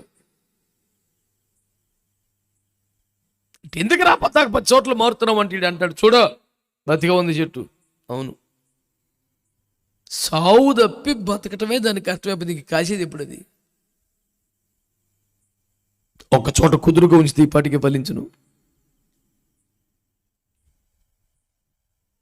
ఈ రోజున దేవుని వాక్యం ద్వారా ప్రభు నీతో మాట్లాడుతున్న మాట ఒకటే, నువ్వు వర్ధిల్లాలి. నీవు, నీ కుటుంబం, నీకున్న సమస్తం వర్ధిల్లాలి. వర్ధిల్లాలంటే నీ ఆత్మ వర్ధిల్లాలి. నీ ఆత్మ వర్ధిల్లాలంటే నువ్వు మందిరములో, సంఘములో, సహవాసములతో, దైవజనులతో నాటబడిన వాడివై ఉండాలి. స్థిరపడిపోయిన వాడివై ఉండాలి. ఓ చెదిరిపోయి కదిలిపోయి కడిటి వెళ్ళిపోయి తప్పైన కుమారులాగా మొత్తం తిరిగేసి మళ్ళీ వచ్చేస్తాం కదా. నాటబడు, నీకు తిరిగి ఉండదు లైఫ్కి. ఇప్పటికైనా మించిపోయింది లేదు నేను చెప్తున్నాను. నేను నాటబడితే వచ్చినంత ఆశీర్వాదం ఈ కుండీలో మొక్కకి ఆడొచ్చుద్ది. నిన్నగాక మనం తెలుసుకున్నాడు, కుంటోడు స్వస్థపడ్డాడు, పాతాలు పడుకుంటూ పోయాడండి. నిన్నగాక మనం వచ్చింది రూతమ్మ వెళ్ళిపోమంటే వెళ్తలేదండి. నిన్నగాక మనం వచ్చాడు ఎలీషా సేవకి పొమ్మన్న పోవట్లేదండి. బైబిల్ గ్రంథంలో ఆశీర్వదించబడ్డ వారందరూ కూడా పొమ్మన్నా పోకుండా స్థిరపడిపోయినందుకే కదా మళ్ళా దీవించబడ్డారు. ఇప్పుడు బ్యాచ్ రివర్స్, రమ్మన్నా వత్తలేదు వీళ్ళు. వాళ్ళు పొమ్మన్నా పోలేదు. రూతమ్మ కానీ ఎలీషా కానీ భక్తులందరం చూస్తే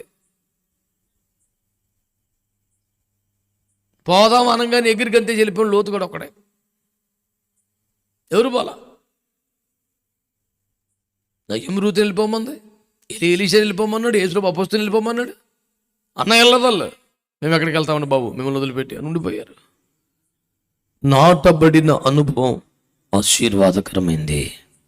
విశ్వాసములో, సంఘములో, ఉపదేశములో, పరిశుద్ధుల పరిచయలో, సహవాసములో, దైవజనులతో అంటు కట్టబడిపోయి నాటబడిపోయి ఉండో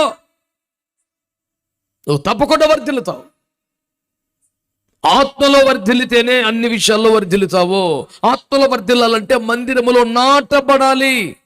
దేవుని మందిరావరణములో నాటబడిన వారై వారు వర్ధిల్లుతారని దేవుని వాక్యం తెలియజేస్తుంది. నాటబడకపోతే, చెదిరిపోయేవాడుగా ఉంటే, కదిలిపోయేవాడుగా ఉంటే, వచ్చిపోయేవాడుగా ఉంటే నీ జీవితంలో వర్ధిల్లుట, అభివృద్ధిని చూడలేవు. సంఘములో, సహవాసంలో, ఉపదేశంలో నాటబడిపోమని, స్థిరులైపోమని, ఎల్లప్పుడూ నాతో ఉన్నావు అనే సాక్ష్యాన్ని సంపాదించుకోమని ప్రభు పేరట మీకు నేను మనవి చేస్తున్నాను. మరొక మాట పరిశుద్ధ గ్రంథంలో చూద్దాం. వర్ధిల్లాలంటే దేవుని బిడ్డలారా, వర్ధిల్లాలంటే నిర్గమకాండం 1వ అధ్యాయం 21వ వచనం. ఆ మంత్రసానులు దేవునికి భయపడినందున ఆయన వారికి వంశాభివృద్ధి కలుగజేసెను. దేవునికి స్తోత్రం. హల్లెలూయా, హల్లెలూయా. ఏముంటుందండి వాక్యం? వారు దేవునికి భయపడినందున వారి వంశం అభివృద్ధి అయిపోయిందంట. స్తోత్రం చెప్పండి. హల్లెలూయా. పిల్లారా, దేవుని వాక్యాన్ని మంచిగా వినండి.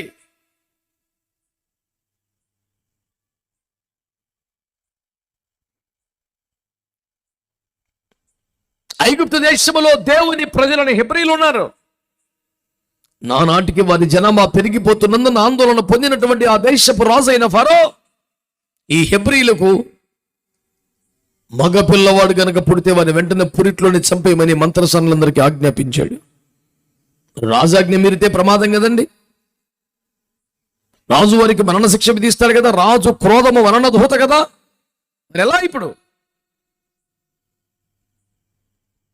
క్లియర్గా చెప్పేస్తాడు రాజు, హెబ్రీల పిల్లలు ఎవరైనా మగ పిల్లలు పుడితే చంపేయి, చంపకపోతే ఏళ్ళు చంపేస్తాడు. అయితే మంత్రసానులు అనుకున్నారట, ఈ రాజు అయితే మన ప్రాణం తీసేస్తాడు, కానీ దేవుడైతే ఇక్కడ ప్రాణము పోయిద్ది, అటు నరకం పడబడతాం. దేవుని చేతిలో పట్టుపోయేకరం వద్దు. ఆత్మను చంపనేరక దేహమునే చంపే ఈ రాజుకు భయపడద్దు. మనం ఆత్మను దేహమును కూడా నరకములో పడవేసిన సింప చేయగల మిక్కిలి శక్తి గల దేవునికి భయపడదాం.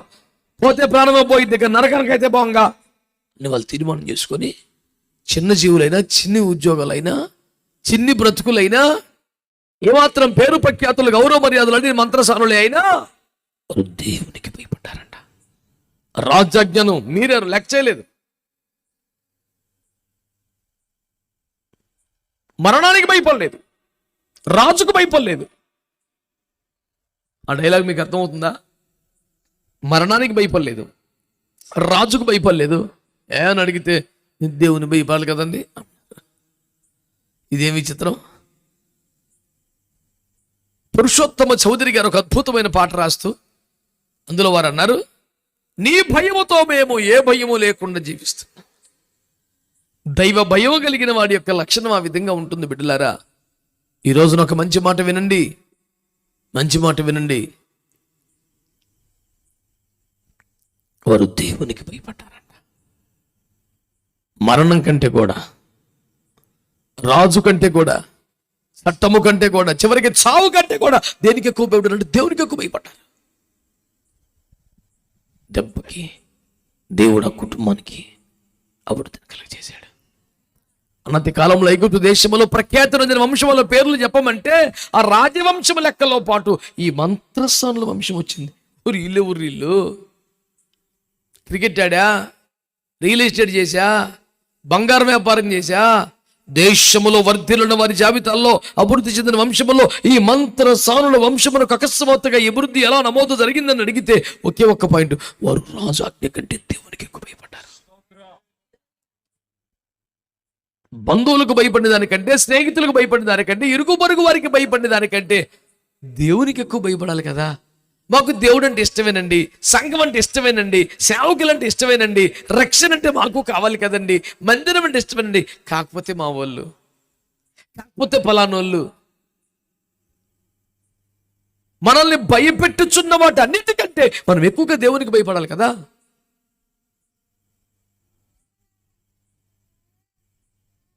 ఆ మంత్రసానులు ఏమన్నా శక్తివంతులా? రాజుకు ఎదురుగా నిలబడగలిగిన వారా? సామాజికంగా, ఆర్థికంగాని రాజును ఢీకొట్టగలిగిన స్థాయా? కానీ రాజు కంటే, రాజు ఆజ్ఞ కంటే, వచ్చే మరణం కంటే దేవునికి ఎక్కువగా భయపడ్డారు.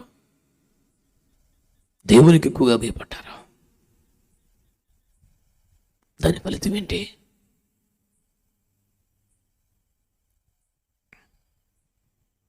వారి వంశం అలాగా అభివృద్ధి అయిపోయింది. దేవునికి స్తోత్రం కలుగును. హల్లెలూయా. ఆత్మలో వర్ధిల్లాలంటే మందిరములో నాటబడాలి, సేవకులతో అంటుకట్టబడాలి. రెండో, ఆత్మలో వర్ధిల్లాలంటే దేవునికి భయపడాలి. మనుషుల కంటే, లోకము కంటే, చట్టాల కంటే, ఈ భూమి మీద నిన్ను భయపెడుతున్న దానికంటే కూడా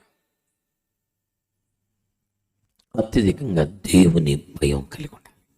ఎవరి మనసులో, ఎవరి కడుపులో దేవుని భయం ఉంటుందో వాళ్ళు ఖచ్చితంగా వర్ధిల్లుతారు. దేవునికి భయపడే వాళ్ళు ఏం చేస్తారు తెలుసా? దేవునికి భయపడే వాళ్ళు ఏం చేస్తారు తెలుసా? రెండు మాటలు చెప్తాను. మేము దేవుని భయపడుతున్నామని మరి అంటారు చాలామంది. మేము దేవుని భయం కలిగిన వాళ్ళమే అంటారు చాలామంది. రెండు మాటలు చెప్తాను. యోసేపు రాజు అయ్యాడు కదా, అన్నదమ్ములందరూ వచ్చారు కదా, గుర్తుపట్టాడు కదా. వాళ్ళని పిలిచి నేనే యోసేపుని అని చెప్పాడు కదా. అప్పుడు వాళ్ళందరూ కచకచకచవనికి సాష్టాంగపడిపోయారు. అమ్మ బాబోయ్, చచ్చిపోయి ఉంటాడు ఈ పాటికి అనుకున్నాం. బ్రతికొనడమే కాదు, దేశానికి రాజు అయ్యాడా, ప్రపంచానికి అన్నం పెడుతున్నాడా. అమ్మ బాబోయ్, మేము ఎంత కీడు చేసామో, ఎంత ద్రోహం చేసామో తెలుసు కనుక ఇప్పుడు తను మంచి పొజిషన్ ఉన్నాడు కనుక చంపేస్తాడు మమ్మల్ని. గతగతగతలు ఆడిపోతుంటే చెప్పండి, అన్నలారా భయపడకండి, నేను దేవునికి భయపడేవాడును, మీకే కీడు చేయనన్నాడా. అంటే దేవునికి భయపడేవాడు పగలు ప్రతీకారాలు ఉంచుకోడు. దేవుడు భయపడేవాడు ఛాన్స్ దొరికితే దెబ్బ కొట్టడు. దేవునికి భయపడేవాడు మనస్సులో పాత కక్షలు పెట్టుకొని మాట్లాడు. ఎవరికి కోపం, ఎవరికి ద్వేషం, ఎవరికి అసమాధానం, ఎవరికి పగ, ఎవరికి ప్రతీకారం తెచ్చుకునే మనస్సు, దేవుని భయం లేనోడికి. అమ్మ బాబాయ్ చంపేస్తాడు ఇప్పుడు అని గజగజలాడిపోతుంటే, అన్నలారా భయపడద్దు, నేను దేవునికి భయపడేవాడిని, మీకే కీడు చేయను. ఈ రోజున నువ్వు దేవునికి భయపడుతున్న వాడివైతే నీకెవరెంత కష్టం చేసినా, నష్టం చేసినా, మోసం చేసినా, గాయపరిచినా మనస్ఫూర్తిగా వారిని క్షమించి వారి మేలు క్షేమాన్ని కోరుకోవాలి. పగను ప్రతీకారాన్ని మనసులో పెట్టుకుంటే నీ కడుపులో దేవుని భయం లేదంటే లెక్క. అలాగే దేవునికి భయపడేవాడు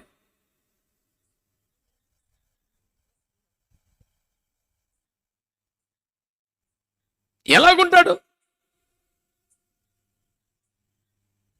యెషయా గ్రంథం 50:10 రాయబడి ఉంది, మీలో యెహోవాకు భయపడి ఆయన సేవకుని మాట వినువాడు ఎవడు అని. యెహోవాకు భయపడితే ఏం చేస్తారట? సేవకుని మాట వింటారట. సేవకుల మాట వినని వారు కొందరు ఏమనుకుంటారంటే, మేము దేవునికి భయపడతాం కానీ సేవకులకు భయపడం. చెప్పడానికి వినడానికి మంచిగానే ఉంది అది, కానీ దేవునికి భయపడేవాడితే తప్పకుండా ఏం చేస్తాడంట? సేవకుని మాట వింటాడు. సేవకుడు వద్దన్న పని చేస్తే, సేవకుడు వెళ్ళొద్దన్న చోటకు వెళ్తే, సేవకుడు నడిపింపుకు అప్పగించుకోకపోతే, సేవకుల మాటను బేఖాతరు చేస్తే, సేవకుల నడిపింపులో కాకుండా స్వచ్ఛత్వం ప్రకారం సాగితే నీవు సేవకునికి భయపడలేదు అనుకుంటున్నావు కానీ నిజానికి దేవునికే భయపడాలి.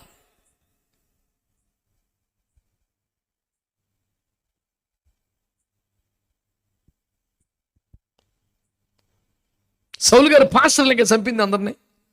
బైబిల్ తగలబెట్టి మందిరాలకు వచ్చి సువార్తను అడ్డుకొని పాస్టర్లను సాగుకొట్టి ఇట్లా చేస్తుంటే దేవుడు అన్నాడు, నన్ను ఎందుకు హింసించుచున్నావు అన్నాడు. నిన్నెప్పుడు హింసించాను నేను? ఇదే కదా ఫస్ట్ టైం మనం కలుస్తాం. అసలు ఇప్పుడు తెలియదు అసలు నాకు. నువ్వు నా సంఘాన్ని హింసిస్తే నన్ను హింసించినట్టే అన్నాడు ఆయన. నా సేవకులు హింసిస్తే నన్ను హింసించినట్టే అన్నాడు. ఆ దెబ్బకు మారిపోయాడు సౌలు. దేవునికి భయపడేవాడివైతే సేవకుని మాట వింటావు. దేవుని వాక్యం తెలియజేస్తున్నా, దేవునికి భయపడితే వంశావృద్ధి కలిగిందంట. నీవు నీ కుటుంబం వర్ధిల్లాలి. అది కాలాలు దేవునికి భయపడితే సాధ్యం. దేవునికి భయపడితే పగలు ప్రతీకారాలు, కోపాలు, కక్షలు ఉండవు. దేవునికి భయపడితే దైవ సేవకుల మాట వింటావు.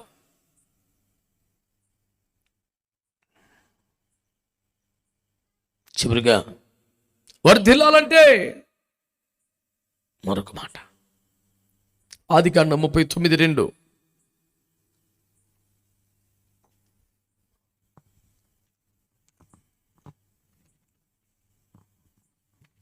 యెహోవా యోసేపునకు తోడయుండెను గనుక అతడు వర్ధిల్లుచు తన యజమానుడకు ఆ ఐగుప్తుని ఇంట నుండెను. యోసేపు ఎందుకు వర్ధిల్లాడట? పాకెట్ మనీ బాగా ఉండిందా? పార్ట్ టైం జాబ్ ఉండిందా? అమ్మా నాన్న అన్న తమ్ముళ్ళు తోడుగా ఉన్నారా? యోసేపు ఎలా వర్ధిల్లాడు? దేన్ని బట్టి వర్ధిల్లాడు? ఏంటి అసలు కారణం ఏంటి? అమ్మ లేదు, నాన్న లేడు, అన్నదమ్ములు లేరు, డబ్బులు లేవు, కనీసం తన బాధ చెప్పుకోవడానికి భాష తెలిసిన వారు కూడా లేరు కదా. అయినా అతడు వర్ధిల్లుతూనే ఉన్నాడట. ఏమీ లేకుండా ఎట్ట వర్ధిల్లావు అబ్బాయి నువ్వు? బైబిల్లో ఉన్న ఆన్సర్, దేవుడు అతనికి తోడుగా ఉన్నాడు. చెప్పండి ఆ మాట, చెప్పండి. అంటే కేవలం దేవుడు తోడుగా ఉన్న కారణంగా ఎవరు తోడు లేకపోయినా, ఏమి చేతులు లేకపోయినా అతడు వర్ధిల్లుతూనే వచ్చాడు. దేవునికి స్తోత్రం కలుగును గాక. హల్లెలూయా. ఏ కారణాన్ని బట్టి నువ్వు ఒంటరిగా చేసేసినా, ఒంటరిగా నెట్టేసినా, ఎవరు తోడు లేకపోయినా, ఎవరు తోడు రాకపోయినా, ఎవరు తోడుగా నిలబడకపోయినా, ఇదిగో దేవుని వాక్యం తెలియజేస్తుంది, దేవుడు ఒక్కడు నీకు తోడుగా ఉంటే నువ్వు వర్ధిల్లుతూనే ఉంటావు. అది భాష రాని దేశమైనా, డబ్బులు లేని పరిస్థితి అయినా నువ్వు వర్ధిల్లుతూనే ఉంటావు. కారణం ఏంటంటే నువ్వు దేవుని తోడు కలిగి ఉన్నావు. దేవుని తోడు కలిగి ఉన్నావు. దేవుడు ఒక్కడు తోడుగా ఉంటే, యోసేపు ఏ దేశానికి బానిసగా వెళ్ళాడో ఆ దేశానికి రాజై కూర్చున్నాడు దేవుని తోడు వలన. అదే సంసోను న్యాయాధిపతులు 16:20లో యెహోవా తనను ఎడబాసెను. జరిగిన ఫలితం ఏమిటి? బానిసగా మారిపోయాడు. క్షవరం చేశారు, గుడ్లు పీకారు, సంఖ్యలతో బగించారు, తిరగలు విసరమన్నారు. ఒక బానిస అయిపోయాడు, కింగిలా బతికినాడు. దేవుని తోడు కోల్పోయాడు. ఒక బానిస కింగ్ అయిపోయాడు. దేవుని తోడు కలిగి ఉన్నాడు. దేవుడే కనుక తోడుగా ఉంటే బానిస రాజు అవుతున్నాడు. దేవుని తోడు కోల్పోతే రాజు బానిస అవుతున్నాడు. ఒకసారి ఆలోచిస్తున్నావా? దేవుని తోడు ఎంత శక్తివంతమైందో, ఎంత ప్రభావం చూపిస్తుందో లైఫ్ లో.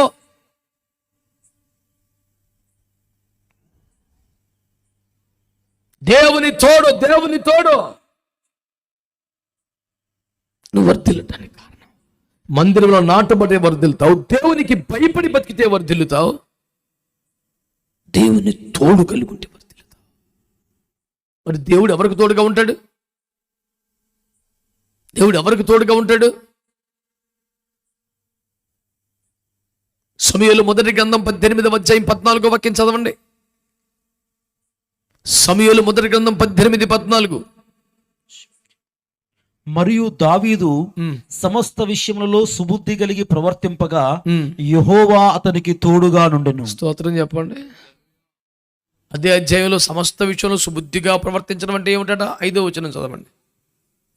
దావీదు సౌలు తనను పంపిన చోట్లకెల్లను పోయి. చాలండి. దావీదు సౌలు తనను పంపిన చోట్లకెల్లను పోయి సుబుద్ధి కలిగి ప్రవర్తించెను. 14వ వచనం, అతడు ఈ రీతిగా సుబుద్ధి కలిగి ప్రవర్తించుచున్నందున యెహోవా అతనికి తోడుగా ఉన్నాడు.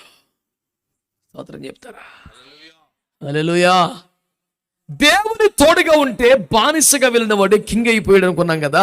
దేవుని తోడు ఉంటే వర్ధిల్లుతాం కదా. మరి దేవుని తోడు ఎవరికి ఉంటుంది? ఎక్కువ కానులు ఇచ్చేవరకా, బాగా పాడేవరకా, లేదా నేను వాక్యం చెప్పినందుక? ఎవరికి తోడుకుంటాడు దేవుడు? వాక్యంలో తేటగా ఉంది. పంపిన చోట్లకెళ్ళను పోయి సుబుద్ధి కలిగి ప్రవర్తించుతూ వస్తే దేవుని తోడు. దైవ సేవకుడికి లోబడుతున్నావా? ఉపదేశ క్రమానికి అప్పగించుకున్నావా? నీకేదైనా ఒక పరిచర్య అప్పగిస్తే నమ్మకంగా చేస్తావా? సౌలు యెహోవా చేత అభిషక్తుడు గనుక సౌలు పంపిన చోట్లకెళ్ళను పోయి సుబుద్ధి కలిగి ప్రవర్తించుచు వచ్చినందున యెహోవా అతనికి తోడుగా ఉన్నాడు.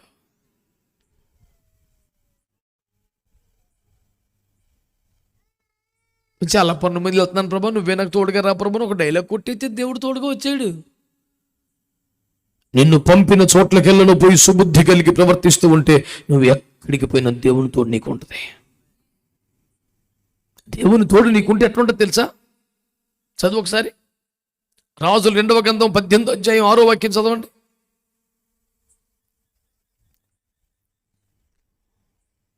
రాజులు 2వ గ్రంథం 18వ అధ్యాయం 6వ వచనం. అతడు యెహోవాను హత్తుకొని ఆయనను వెంబడించుటలో వెనుతీయక ఆయన మోషేకు ఆజ్ఞాపించిన ఆజ్ఞలన్నింటినీ గైకొనుచుండెను.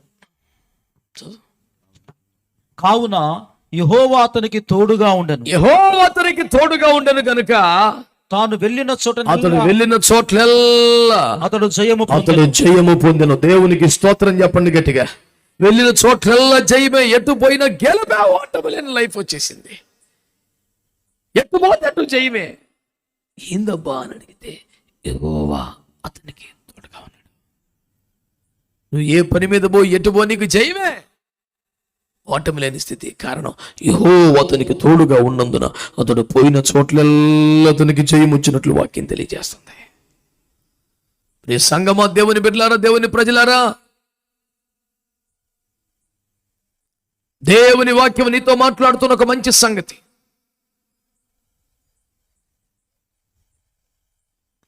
నీవన్ని విషయములో వర్ధులుచు సౌఖ్యముగా ఉండాలని దేవుడు కోరుతున్నాడు. ఒక ఆరోగ్యమేనా, ఒక కుటుంబం వలన, వ్యవసాయమా, ఉద్యోగమా, వ్యాపారమా, చదువా, ఆధ్యాత్మికమా, నువ్వన్ని విషయములు వర్ధులుతూ సౌఖ్యముగా ఉండాలి. అదే నిజమవ్వాలంటే మొదట నువ్వు ఆత్మలో వర్ధిల్లాలి. నీ ఆత్మ తిరిగి బ్రతకాలని బాప్తిస్మంలోకి రావాలి, కడగబడాలి. నీ ఆత్మ ఆకలి తీర్చాలి, నీ ఆత్మ దప్పిక తీర్చాలి, ఆత్మ దేవుని స్వరము విని అనుభవంలోకి రావాలి. ఈ రీతిగా నీ ఆత్మ వర్ధిల్లుతూ ఉంటే అన్ని విషయాల్లో వర్ధిల్లుతావు. మరి అంతగా నువ్వు ఆత్మలో వర్ధిల్లాలంటే, నువ్వు కడగబడాలంటే, నీ ఆత్మ ఆకలి తీరాలంటే, దప్పిక తీరాలంటే, వస్త్రం తొడగాలంటే, నూతన పరచబడాలంటే, ఆత్మస్వరం వినాలంటే, ఆత్మలో ఈ అభివృద్ధి నమోదు చేయాలంటే అసాధ్యం.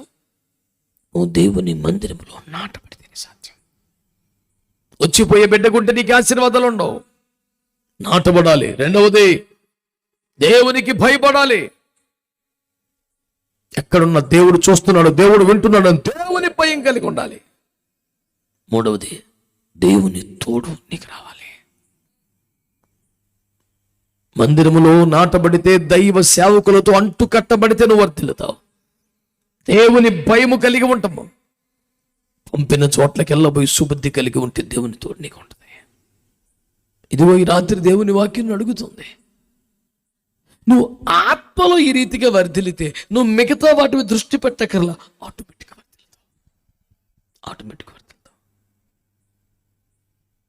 ఈరోజు ఒక దైవ సేవకుడిగా నేనేం కోరుకుంటున్నాను, వింటున్న ప్రజలారా, మీ అందరి జీవితాల్లో కూడా మీరు పోయిన చోట్లల్లో మీకు జయం వచ్చినట్లుగా దేవుడు మీకు తోడుగా ఉండాలని నేను ఆశపడుతున్నాను.